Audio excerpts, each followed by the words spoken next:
Medical కాలేజీల ప్రైవేటీకరణ అనేది చాలా మంచి కార్యక్రమం. కేంద్ర ప్రభుత్వం కూడా దాన్ని యాక్సెప్ట్ చేసింది. వైఎస్ఆర్సీపీ పార్టీ వాళ్ళు ఒక ఛానల్ పెట్టుకొని లేకపోతే ఒక పేపర్ పెట్టుకొని అబద్ధాలను ప్రజలకు చెప్తున్నారు అని ఆయన విమర్శించడం జరిగింది. ఒక నిమిషానికి ఆయన చెప్పిందే కరెక్ట్ అనుకుందాం.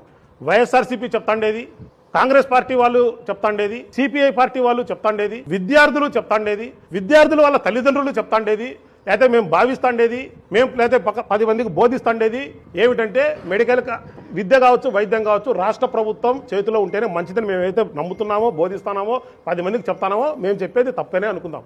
మరి మీరు చెప్పొచ్చు కదా, గతంలో గవర్నమెంట్ కాలేజీలో in patient free, out patient free, CT scan free, MRI scan free, మందులు ఫ్రీ, ఇవన్నీ కూడా ఇప్పుడు పీపీపీలో కాలేజీల్లో ఉన్నాయి. కానీ అవన్నీ ఇస్తాము అని చెప్పొచ్చు కదా. అవి చెప్పడంలే.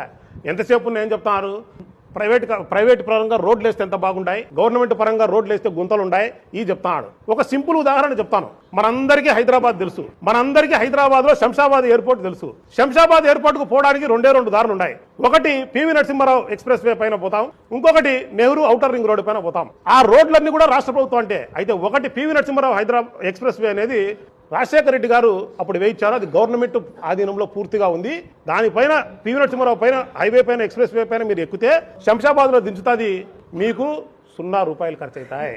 అదే ప్రైవేట్ వాళ్ళు వేసిన నెహ్రూ ఔటర్ రింగ్ రోడ్డు పైన మీరు ఎక్కితే ఒక ట్రిప్ పోయేస్తే 90 రూపాయలు ఖర్చు వస్తుంది. పోయేదేమో ఎయిర్పోర్ట్కే. హైదరాబాద్లో ఉంటే 2, ఒకటి పూర్తి గవర్నమెంట్ చేతిలో ఉంది, ఒకటి ప్రైవేట్ వాళ్ళ చేతిలో ఉంది. మరి మీ చంద్రబాబు నాయుడే చెప్తాడు మరి గవర్నమెంట్ ప్రైవేట్ వాళ్ళకి ఇస్తే మేలు జరుగుతా అంటే దాని అర్థమేమి? ప్రైవేట్ వాళ్ళు ఖచ్చితంగా టోల్ అనేది వేస్తారు. అది రోడ్ల పైన, మనుషుల పైన, విద్యలో అయినా, వైద్యంలో అయినా, ఏ దాంట్లో అయినా. మరొకటి చెప్తున్నాను, పీపీపీ అని మీరు గొప్పగా పీపీపీ అని వాంచుకుంటూ టెండర్లు పిలిచారు. ఒక్కడంటే ఒకడు వచ్చినాడు. మిగతాలు ఎందుకు రాలేదు అంటే 2 కారణాలు ఉండాలి. ఒకటి, ఆ పీపీపీ అనే మోడల్ ఫెయిలియర్ మోడల్ కాబట్టి మేము రామనన్నా వాళ్ళు రాకపోయింది. అలా లేదు, వాళ్ళు ఒకటి నమ్ముతాడాల, జగన్మోహన్ రెడ్డి గారు మళ్ళీ అధికారంలోకి వస్తారు అనేదన్నా వాళ్ళు పూర్తిగా నమ్ముతాడాల. చంద్రబాబు నాయుడు మళ్ళీ రాడు, 2 ఏళ్ళలో మళ్ళీ జగన్మోహన్ రెడ్డి గారు వస్తారు, మళ్ళీ కాలేజీ రెట్ట పీక్కుంటా అంటున్నాడు కాబట్టి చంద్రబాబు నాయుడు రాడనన్నా నమ్మాలా.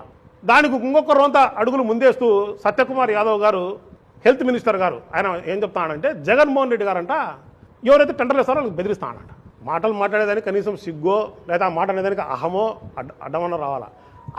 ప్రతిపక్ష నాయకుడు బెదిరిస్తేనే బెదిరిపోతా అంటే అధికార పార్టీలో నువ్వు ఉండవు, నువ్వు బెదిరించలేవా? లేకపోతే జగన్మోహన్ రెడ్డి గారు బెదిరించే వారికి నువ్వు భరోసా కల్పించలేవా? ఆ పరిస్థితిలో ఉండారు మీరు. సో ఇవన్నీ కాకపోకుండా ప్రజలకు మేలు చేసే కార్యక్రమం చేయండి.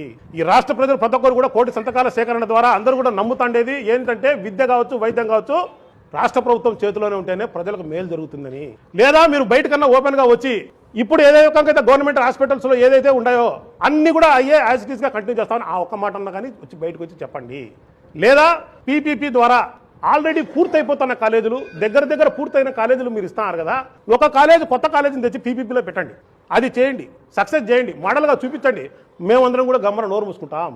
అయ్యేవి చేయకోకుండా మిమ్మల్ని అబద్ధాలు చెప్తారని చెప్పి మీరు అబద్ధాలు చెప్పుకుంటా ప్రజలు చీతకరించుకుంటానే కానీ అయినా కానీ మీరు పీపీపీ చాలా మంచిది, చాలా గొప్పది అని చెప్పుకుంటారంటే మీ విజ్ఞతకు మీకే వదిలేస్తాం.